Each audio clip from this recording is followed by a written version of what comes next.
इमरान रियाज साहब, आपको बहुत बहुत मुबारक हो। आप क्यों इसलिए मुबारक हो कि एक जो आपका एडिशन हुआ है बोल न्यूज़ के अंदर, इससे बोल के अंदर मज़ीद जान आ गई है, बहुत ज़बरदस्त। और बोल हक और सच की आवाज़ को बुलंद करता रहे। और इमरान रियाज खान साहब को बहुत बहुत मुबारक हो। पब्लिक उनको बहुत ज़्यादा पसंद करती है, आवाम में बहुत पसंदीदा है, बहुत बड़ी उनकी फ़ैन फॉलोइंग है।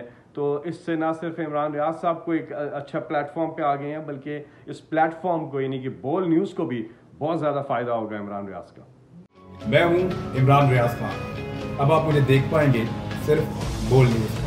इमरान रियाज खान साहब जो हैं वो बोल फैमिली का हिस्सा बन गए हैं। बड़े अरसे बाद किसी चैनल ने हौसला किया है, तो मुझे ऐसा लगता था कि हमें बोलने की इजाजत नहीं मिलेगी, लेकिन बोल ने डिसाइड किया कि बोलने की इजाजत वो लेकर देंगे। मुझे बोल की एक चीज बहुत अच्छी लगी कि बोल ने कैटेगोरिकली कहा कि जो करना है करो, हमने अपना कोई बंदा नहीं निकालना।